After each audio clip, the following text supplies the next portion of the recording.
Hello, everyone, and welcome back to the Autopsy with Maddee P. I'm your host, Maddee P. Girl. Hey, what's cracking, Queen? I really hope this camera isn't crooked right now, so if it is, I'll fix it, I guess. Anyways, I'm clearly feeling much, much better. I was finally taking some of my own advice, and last week we worked on some New Year's resolutions. I needed that shit. So thank you guys for listening to me stumble on my words and regain my consciousness, literally, and become one cohesive person again. Thank you, everyone. If you missed that episode, I urge you to go watch it.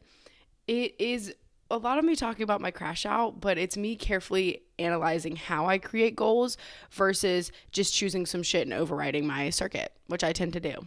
So this week we are opening up the new year. Okay, I will start with some warm-ups today. I'm in a good mood. I had the best day of my life yesterday, honestly. Day of my life is a stretch.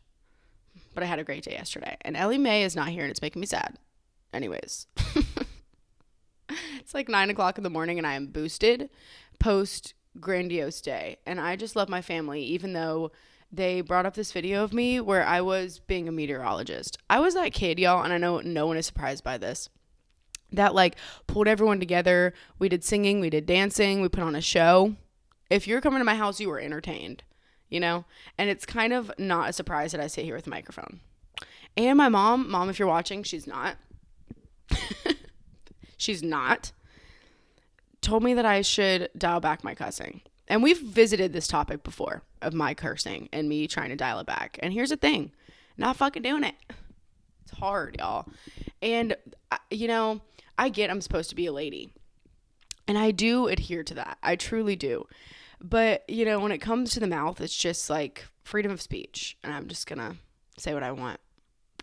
So maybe we'll do a half-year resolution and I'll work on vaping and I'll work on cussing. But as of right now, I am just happy to be out of the pits that I was in. Thank you very much. Quite the start to the warm-up. So we had some monks walking through good old Charleston, South Carolina. I think Goose Creek maybe. I don't know why, but they're giving me Goose Creek energy. Maybe it's animal, monk. I don't know. And I guess they're going on a peace walk to the Capitol. And honestly, at least like everybody you're walking with will be quiet. You know, y'all ain't saying shit. And they pulled, I guess, some stray dogs started following them. And that's really just what I wanted to point out because I don't really have that much to say about it. But that is the cutest thing. He was drawn to the peace. He's like, you know what? Ally. That dog went right in with them. I thought that was so cute.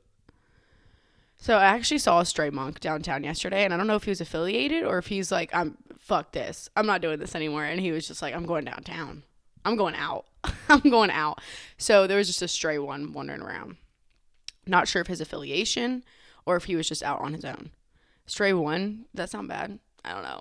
Not cancelable because nobody watches me. So don't even try.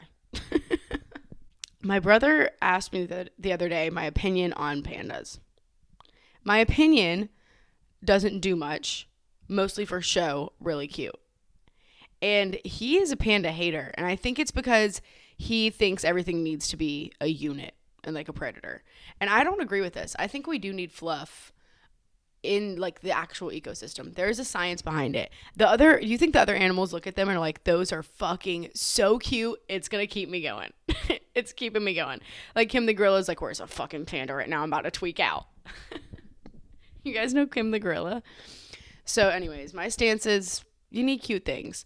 And that being said, do you guys know koala's brain is so smooth that there's like literally no lines on it? And I randomly remember when I found out that a bunch of lines, that's not the word, but like, you know what I'm saying, on a brain?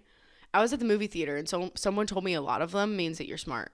And I was like trying to assess, I'm like, how do I figure out how many lines I have? I was like 10. Unimportant. I did a stroll down memory lane, like I said earlier, with my sister yesterday and my parents, and it's just really got a young woman confused.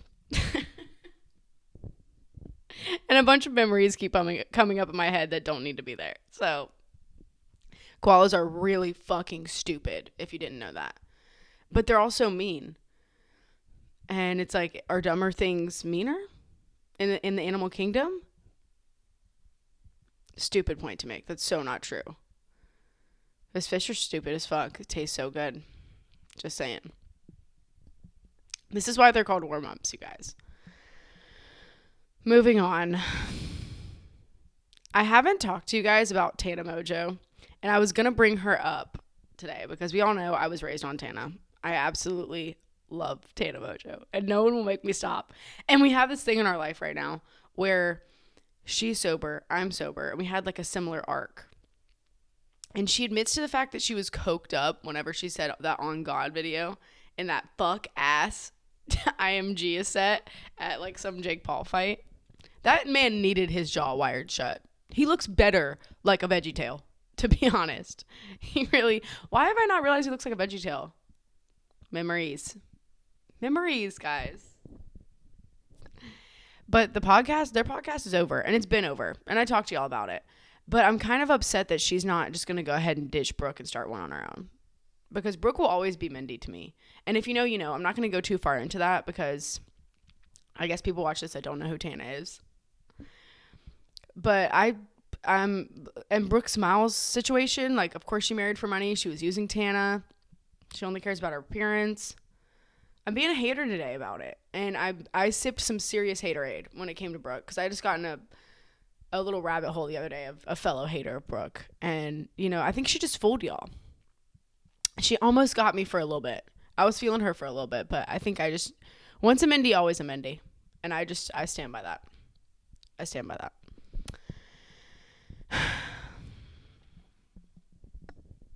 Arctic lizards. You know, there's a theory, and I'm not sure why I'm bringing this up. I was just thinking about this the other day, that lizards are coming out of the Arctic. Like, as in it's like the center of the earth, right? So it's like a folklore, if you will, that lizards are governed in that area. And it's just like the pits of hell, kind of, in a way. And I got really frustrated thinking about this the other day. Because I just don't think there's any way. You guys know, like, the whole center of the earth, middle of the earth situation that people get really into, like, on Reddit and stuff. And I'm all one for conspiracies. But the Arctic is, like... It is only set up for, like, research. You know, and we can't just leave one thing untouched. And the way the research camps are on there, it's like different countries are like basically take up enough that there is not enough space. Actually, they're in a circular pattern though. Now that I'm sitting here fucking thinking about it. Could it be true? I don't think so though. And there's no life out there, y'all. It's like going on the moon. There's not plants. There's nothing. There's nothing out there. They have to go pretty far just to find like the penguins and shit. And like, is that even right? I'm pretty sure. And like all the animals that are out there. So, and there's not even all the animals. Like, I gotta look into this.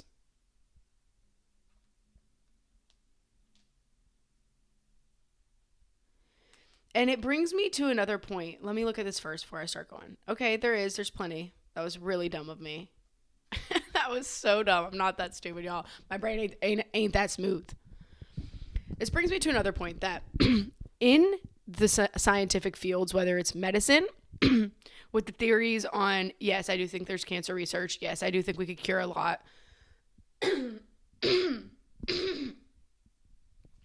Certain things. And when it comes to conspiracy, there are people in the scientific realm that are good people that, that sounded so bad, that wouldn't be able to stomach the fact that there's lizards out there and they can't tell anybody.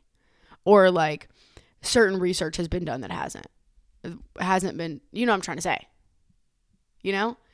Like if I was a researcher, you'd have to pay me a lot to be silenced about lizards crawling out. I don't care about an NDA. I don't care if you're going to put my head in a blender. I don't give a shit. Hand me off to the cartel. The people have to know about this, right? And maybe it's all real. But I can't get too much into this trippy shit again because y'all remember last week with me and the cannibalism. And I probably ain't going to get flagged. And I probably shouldn't have even said the word cannibalism. But I don't know. I had more of a thesis and a statement to say about the Arctic thing, but I sat here and divulged it. And the case is open. The case is open. There is a chance that they are there. I don't like that chance. Y'all know how I feel about Komodo dragons too. Sick fucks. Nasty little sick fucks. Ugh. Okay. That eye contact, I was disturbed today. What is going on in the autopsy world?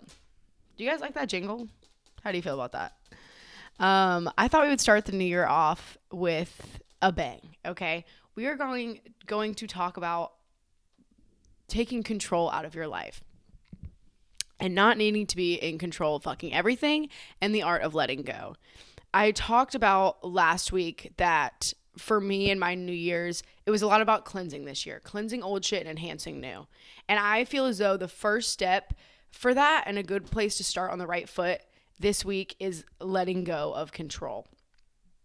It is also, obviously, like I state with a lot of stuff, a huge base and pillar in my personal sobriety. Giving up control has consistently shown up and benefited me in times of like severe need, when I didn't think I would be able to let go of something or make it through a certain time period of my life. It is my favorite tool, but to me, it became so much more than a tool. It became a way of life.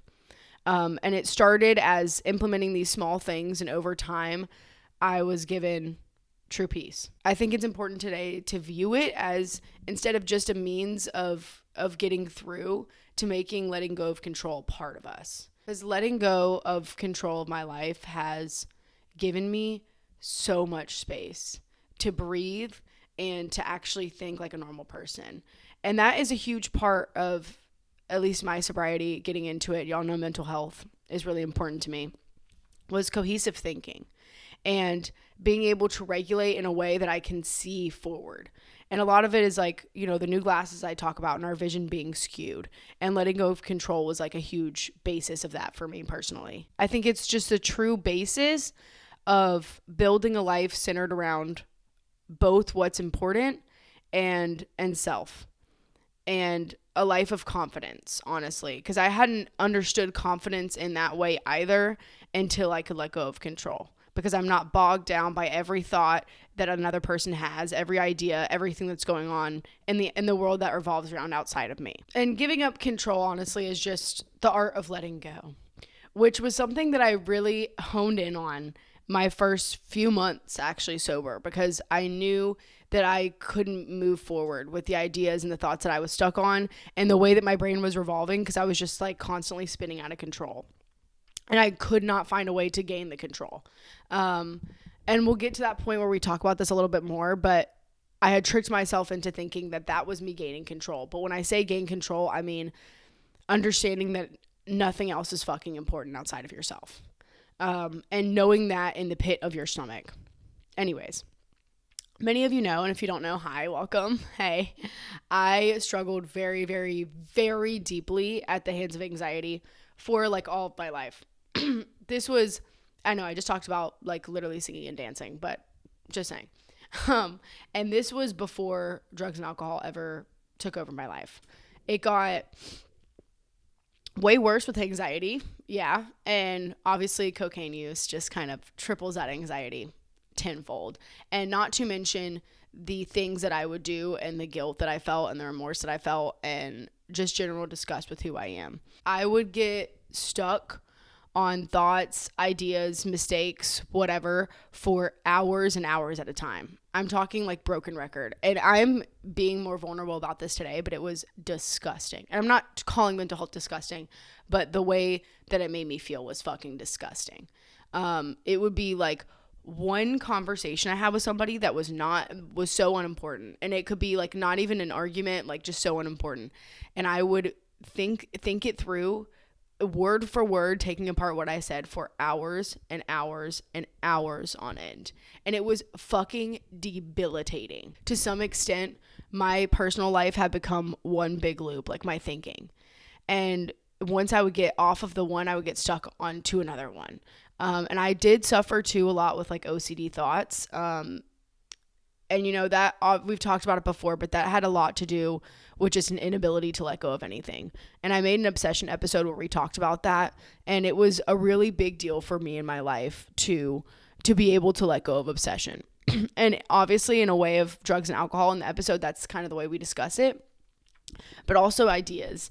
I think just like analyzing, I thought I say that you can't think your way to the bottom of stuff. And that became a really important pillar in my entire life, was that it was a rule against myself that I cannot think to the bottom of stuff. And it's just a fact. And in the beginning, I had to put a lot of facts out for myself. There wasn't a lot of room for dreaming and hope and healing, It's like, these are blatant facts that I have to begin to understand. And that was one of them. It was that false control of my life where in reality, there was no way that I could analyze each situation to the bottom of it because I don't even understand why the fuck I'm analyzing it in the first place. And this clearly made me absolutely delusional, as if I didn't have enough delusion aside from my anxiety and my OCD thinkings. But I also was really, really good at holding grudges. So if somebody said something to me, and it could be like minorly hurt my feelings, very minor, like something that somebody said making a joke, and I just decided that I wanted to take that seriously. The fuck? And I am just the queen of holding grudges. This is not a part of my life anymore, but you could say something to me months and months ago and I already wrote you off my brain, but I'm still talking to you. But like, you think we're cool, we're fucking not. The best way I can articulate that is like, I can remember what you said to me, date and time, and you are labeled as such. I don't care if you said sorry. I don't care if you fucking meant it. You're written off.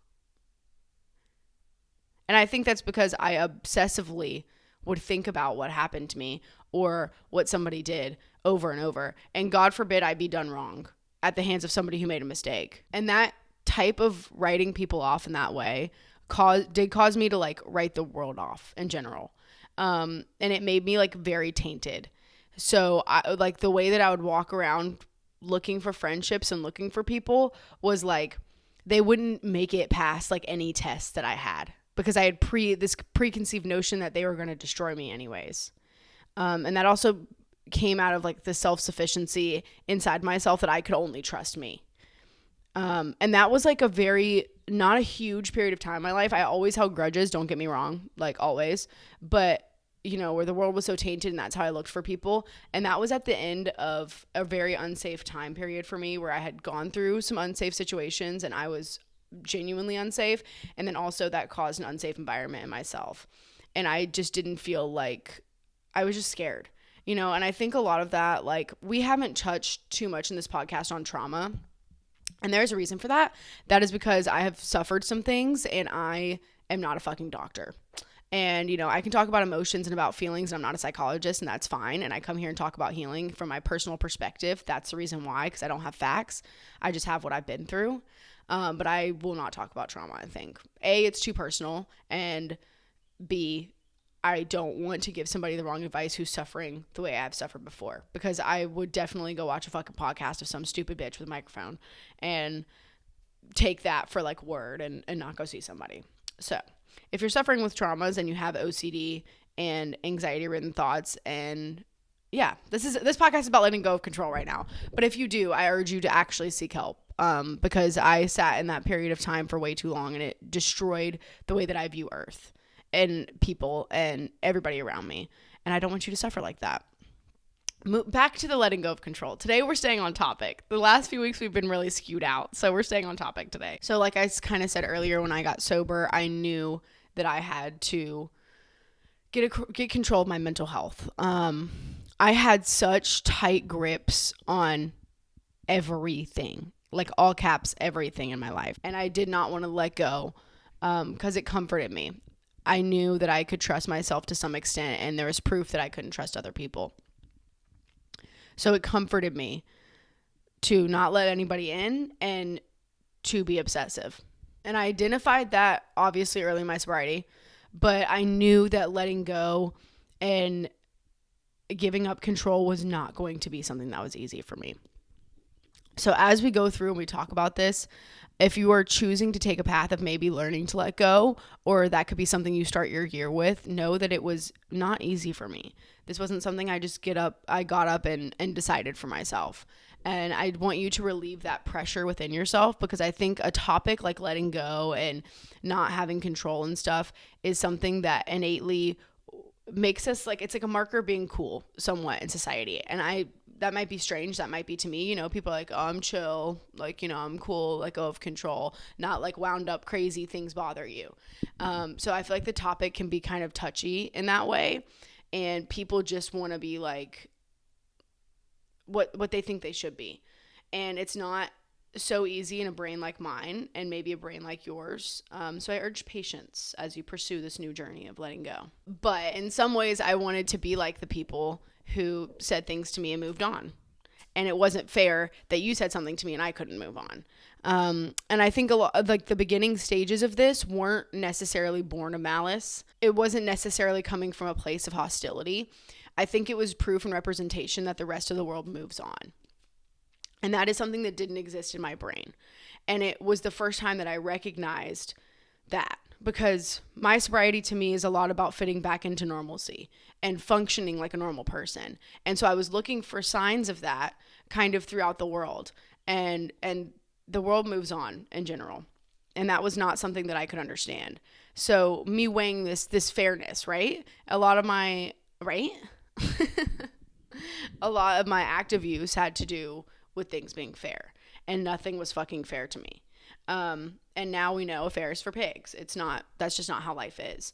But I equated it in that way, because how dare they move on so quickly from that shit, and I'm just like stuck on it for hours at a time alone in my bed. The first step in me giving up control of my life would be to heal my relationship with time. And that sounds like kind of like a complicated thing. And I'll break it down for you, but I wanted to live in the natural cycle of life. And time had to be something that I trusted. I had taken time for my own and wanted time to function on the basis that I wanted it to function on. But time is a law. And that is a law that I have to abide by. And that creates like this normalcy in my life. And when I understood it like that, if I can abide by the rule of time, like this rule of time that other people function on, it can cleanse me. And what that would do is repair my relationship to understand that time really can heal all. And all of this came before deep breathing, before like tips and tricks and whatever. Me repairing my relationship for time was the basis of me learning to let go of control.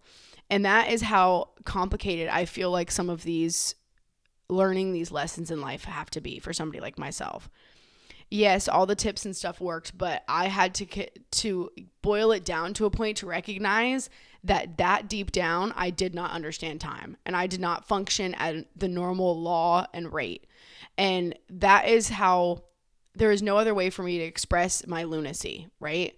Like, because that is normalcy, to the point that I am such a lunatic when I am drinking, when I'm using, that I don't understand normal laws of nature, like fucking time. And that is what I mean by cleansing and by stripping bare bones, to the point that we can abide by what nature is providing us. But it was the first time that I recognized that time can actually heal. And that is really, really an important lesson for people that are as fast-paced as myself. And I think for a lot of addicts and alcoholics too. And obviously people who suffered from OCD, from anxiety, and here looking for help with mental health, that is something that you have to understand deep in your gut. And that is a lesson that you have to show yourself. No matter how complicated it needs to look and how bare bones you need to strip it, you have to understand that time does heal you. And from there, that would limit what I can take with me. And I would literally sit down when I was having moments like that, where I felt out of control, where I felt just upset, that I had to write down what time will heal. And it worked. It really worked. It would be like something like this, something like an issue with a friend. I had already apologized. Okay, time can heal that. And that's the only thing left. That is the beginning stages of being able to let go of the control and understand that you did what you could. And it's a juvenile steps in that direction, but it worked. And learning that quite literally took things off my plate, because I could recognize that this is what normal people don't think about when they go home. Because they have this innate thing where they understand that time heals it, or there's nothing left that they can do, and they move on. And that's how I was able to begin to illustrate it to myself in a way that mattered behind closed doors when I went home. So I'm not sure if this is repeating myself, but I do want to urge the point of tricking yourself into release, because there wasn't proof in tactics yet for me. and there wasn't God, there wasn't higher power, there was nothing. And I wanted to be better so bad, and I was nothing. And there was no way forward for me, it felt like. And the only way I could do that was like building my own. And yes, relying on my sponsor, relying on people close to me, and just pushing and trying my hardest. But I knew that in some ways I had to be my own teacher through that. And I had to trick myself essentially into letting things go. And then I would ask myself, after the time heals thing, I had done that for a while. I was kind of gaining a better ideal of reflection. I wasn't necessarily healed. I'm never healed, A. B, I wasn't like remotely kind of fully healed from the whole anxiety situation yet. So I would ask myself, I graduated in a way from, can time heal this, to, is this normal? Is this the way normal people think? And, and not in a way of comparison, but that is how sick I was. And I did need to think on that thought pattern. And I think for some people, it's not as extreme as the way I'm talking about it. I think you can take tips and tricks that I'm talking about, and maybe stripping it bare bones, even if you aren't as sick as I was, or you aren't and you just want to be better at letting go of control. But the way that I'm articulating it to you today was from obviously an extremely sick person. But that united me, the whole situation united me with the revolution of understanding what other people do is their fucking business, but in a very deep way in my gut. I wasn't judging them on their quirks or the way they operate or the thing they said that they maybe didn't mean. It was me recognizing that also other people hurt the same way that I hurt. I remember learning that and understanding that. And a lot of these are sayings and terms like you may hear in other places and whatever, but that I remember learning that and understanding fully that other people are just living the human experience the way that I am. And it allowed this breath of air where I didn't have to have tight grips. And it was also because I was treating myself more softly, and because I understood I couldn't be perfect in this fucked up way I thought that I had to be, and that I only had to try. And that was a big basis in my sobriety. And I learned that early, thankfully, was that I just have to try. I don't have to be perfect and I don't have to do everything right, but I've got to be open and honest and I've got to try. And that was what led me to understanding forgiveness in a different way too, where people could just be free. And in my brain, inside, I'm not overthinking them and I'm not overcomplicating them. They are just like me. And this is also, as cheesy as it sounds, their first time living. And I often, whenever I still get in sticky situations where I'm dealing with somebody, I try to remember, and it pops up in me, that this is their first time living too. I think there is no better way for me to articulate that. I tried to a little bit, but I guess it's like in my bones. I knew deep down too, I have absolutely no control over them. So maybe your version of healing doesn't look like as peaceful or as empathetic, right? And I can be an empath. And it helped. I think it did a world of good for me in my recovery because I do feel for people. But it's not wrong that you don't, especially if you're suffering from anything at all. And we all are to some degree, at minimum the human condition. And it's okay that you maybe don't operate that way. So if it needs to be broken down to a place that you just deeply understand, you cannot control them. Not their thoughts, not their wants too, not their ideas. And the wants are important. I wanted to control what somebody wanted too. Whether that was in relationships or mostly relationships, honestly, across the board. And we cannot change people. And that is something that needs to be taken into account, I think, early on in a healing journey and very deep down. That really flipped my perspective because now if none of that matters, if other people don't matter, the things that happen to me don't matter, then the only thing left is how I react. So that must be the fucking problem. And not in a way of being mean to myself, but in a way of like recognizing. And this was like a big epiphany situation for me because anyways, but then the only thing that matters is how I react. And the only thing that matters is what I do to move forward. And that's my only assignment. And, you know, a lot of when you get sober, it's assignment based because we don't know what to do. And I had to assign myself these little tasks because I don't know what the fuck I'm doing. And that being the assignment to me made it easier. And I think setting up healing in that way is really beneficial. And as I got better at that, how I react, and that being the only thing that mattered, I wanted to master it. Or when it boiled down and I was really flustered, can I hold myself accountable to that? And I would fail, but that was something that I got a lot better at. That when I, even in my flustered states, I could hear myself. When I got really upset, I could hear myself and be like, it only matters though what you do. And I do think that it saved me. It saved my life. It saved my sanity. It saved me in sobriety terms. It saved me all around. And it provided me, again, like I kind of said earlier, with that forgiveness. And what forgiveness introduces to me in my life is breathing room. And that is, you hear me talk about breathing room, and I've recognized it as something that I have to have in my life. Whether it's because I'm an alcoholic or an addict, or whether it's because of personality trait and who I am, it doesn't matter. In my healing journey, I have to have breathing room. And forgiveness is the most important step in that right direction in my personal brain. And I think that just allowed me to really love deeply again. Was that forgiveness, was that space. What that would grow was a beautiful amount of patience that now didn't require effort because it's a foundation within me. So it's not requiring effort that I provide somebody with as much patience as I wish I had. And now it's like not a thought that I have to have. Like the patience is on overload. And that's not to be boastful, not to brag, but it's in celebration of this life that I get to live now because I traded wanting comfort over doing what's right. And this was all originated in surrender to time in general. And that was a big foundation in letting go. And I think it was a big foundation in my longevity for what my sobriety looked like. And that was a key factor. I remember journaling and sitting down and writing down about what I wanted out of sobriety and what I needed to do daily. And longevity kept reoccurring.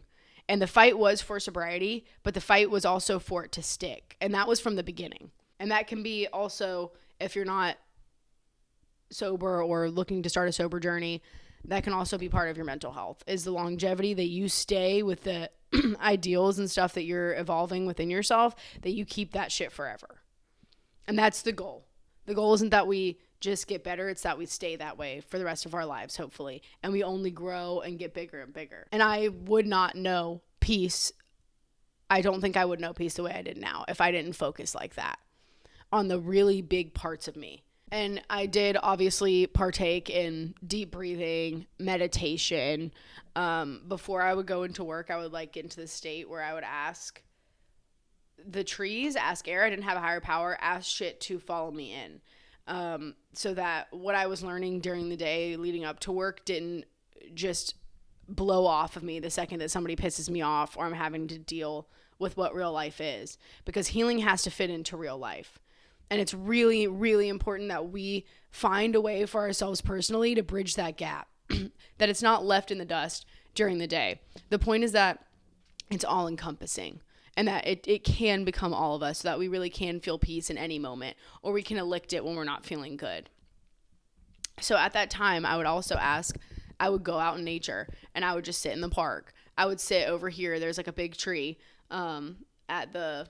I forget what it's called. It doesn't fucking matter. But there's a big tree over there. And I would sit and I would ask it to take away my obsession. Or I would... This is so hippie and so cheesy. But I would breathe in the pattern that like the tree was moving. And because I needed to feel one with something too. And I didn't have that opportunity because I didn't necessarily have a higher power. And it was just something innately that I would start to do. And my skin would rise and I'd feel my third eye and like whatever. I'm not going to get too far into it. But it made me feel better. And I would ask it questions. I would ask it to help me get rid of my obsession and my judgment. And a lot of those were like really cohesive for me. And we've talked about judgment. Maybe we'll re-talk about it again. That was a big part of my life too. I was extremely judgmental. And that came out of like this whole fairness situation where I thought I deserved what I didn't deserve. And it was more so out of just, I suffered a jealousy. Then I would give myself small increments of time to think on something in the process of letting go of control. And that was, I would do 10 minutes. If it was a big situation and something did kind of happen, obviously if something happened, I went and talked about it. This is not about bottling up our feelings. And that's the difference in this, of letting go of control, and the art of letting go. But if it was like a larger somewhat and a mentally ill brain, what they would consider to be larger, what I typically would get stuck on for hours before, I would take 10 minutes. You have 10 minutes. Put a timer on my phone. That is how long you can think about it, because I needed the space. I couldn't just be better. And I think that was another important thing in this. And through all of this, I was becoming my own friend. And that was giving me patience, that it was okay that I took 10 minutes to think about it. Not that I just exited out of my life and I moved on. And that's how I bottle things up. So anyways, 10 minutes for the big. And then if it's a smaller situation, for me to walking to the exit. So whether that's at work, my walk to the car, or if I went out or I was with friends or something, the walk to the car. And then if I was home and something happened, it'd be 2 minutes. And that was the very beginning stages of me learning what it meant to truly protect my peace. Was that you only have so much time to be disturbed, essentially. Like, you being disturbed is not how we live life. And I understand you're human and you're going to have to regulate. So we'll give you this time period, but you need to learn how to protect your peace. And it was really important. I didn't know that I was learning self-regulation. I think to some degree I did, but when I heard self-regulation in the rooms and talked about in healing, I felt it to be impossible. I'm sorry. I cannot do that. And it was me subconsciously learning to break that barrier, that I could have self-regulation. And it was because, again, like I've stated before, I had to learn that I deserved it. I had to represent that to myself and be somebody that was worth protecting. And what really helped is that I had felt what it was like to let go of stuff. And it was fucking euphoria. It was the most beautiful thing. And I wanted to keep that feeling. I had instances where I could let go where control wasn't mine in the beginning stages of my healing and my sobriety. And I wanted that to be a part of my life. I wanted that peace and I wanted that freedom. And that's what I started to chase. And maybe that's subconsciously those things that I chased in pursuit of peace were that addict in me, the alcoholic in me that was chasing that high maybe, or that feeling. Or maybe it was proof that things were working out for me. But that's what I would stick to sometimes, was that made me feel really fucking good. That made me feel great. I think that's why I also really stuck on helping others, because of the power that elicited in me. Yeah, so basically, shit's not that deep. It's not. But I had to teach myself that. And now I really feel that way. And that is like, it's just not that fucking deep. And that is a beautiful thing when I sit here and evaluate the way that life used to be for me, because I did not, shit was that deep before. Real deep. And I think too, the piece of letting go, I'm articulating it to you in a healing process with anonymity in mind, as we talk about from time to time the program, and I am part of it. There is a step 3 where we let go of control of our life. This is based more in a spiritual way. And I'm not going to speak too much on that, again, because of anonymity. So whatever. But if you're in the rooms, you know what I'm talking about. And I did not have a higher power or a concept of God, but I was determined to make these steps, to make all this work for me. And I was determined to be able to let go of control like others had. And I viewed it, listening a lot in the rooms and listening to other people, I understood it was of utmost importance, emphasized, that I cannot be in control. And whatever I needed to do to make that work at that time, I fucking did it. There was proof over and over again that if my life was of me, of my control, that it was hell and fire. It wasn't gonna go that well, honestly. And so what I did in the beginning is I handed over, and this I know that I'm gonna butcher this and not be able to explain this too well, but I handed over my life to life, if that makes sense. And there is this big thing that I always say over and over: life on life terms. That was another very important thing that I heard. That I would live, and it was a commitment I made, life on life's terms. And what happens to me, what happens around me, what's going on is out of my fucking control, period. And there is no moseying around, thinking into it. It's not of my control. And it was the most beautiful thing I did. And I remember just releasing. And it was somewhat spiritual to me.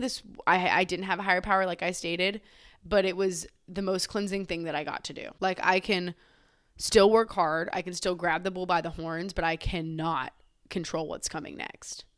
And I cannot live my life in any minor hopes that I can even control shit.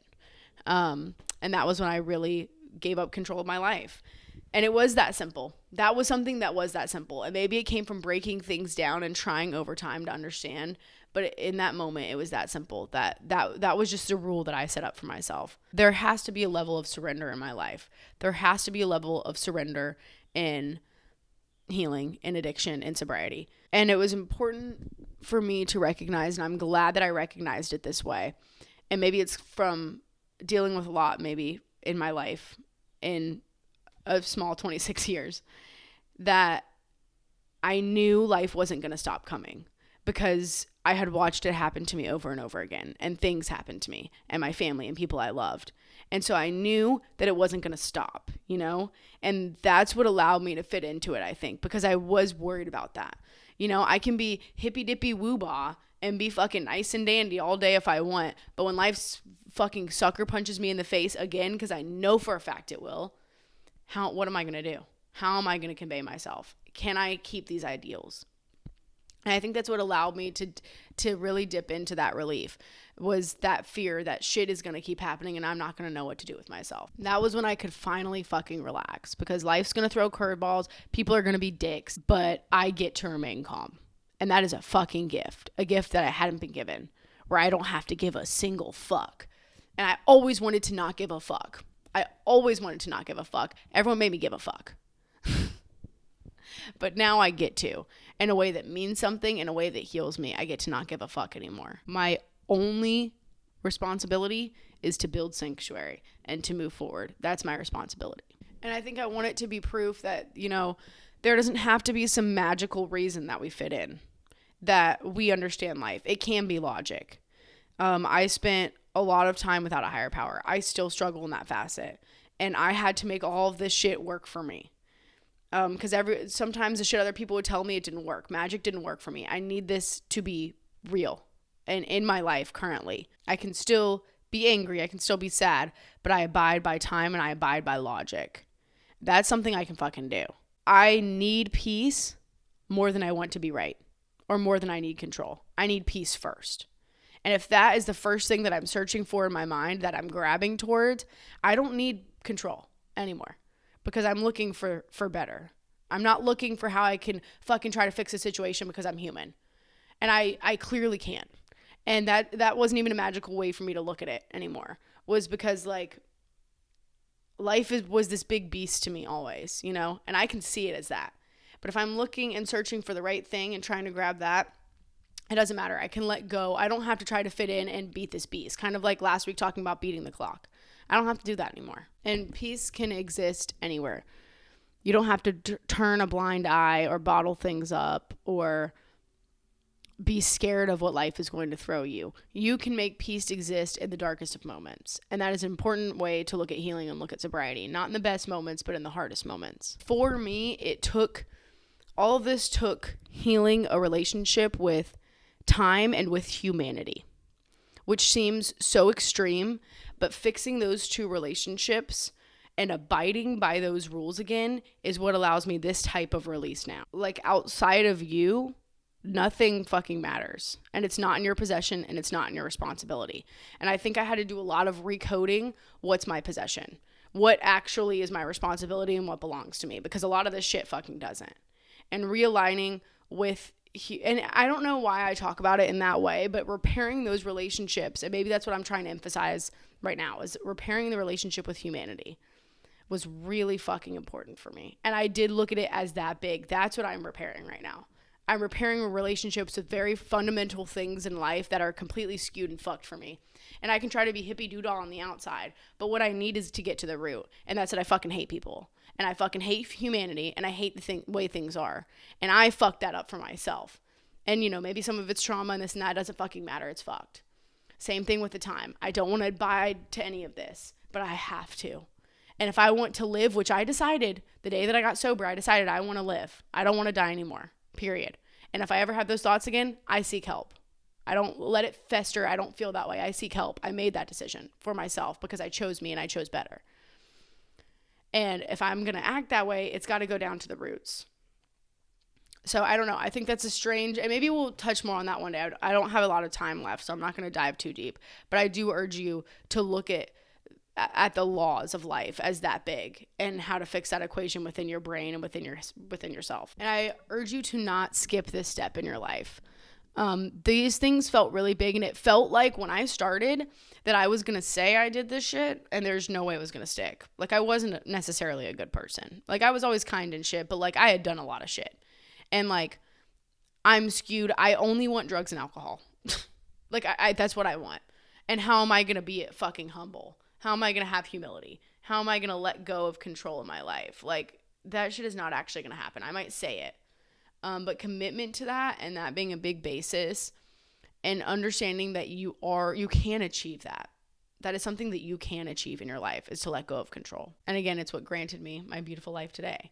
And I think it's important to remember that we pay any price for joy here. Any. This is a very complicated way to look at letting go of control. And if it takes you meditating and sitting down and breathing over and over and over, give yourself that space. And first and foremost, learn to protect your peace. Because you don't have to give a fuck what anybody else is thinking, and you can be healthy about it. You don't have to give a fuck what the world's about to throw at you, and you can be healthy about it.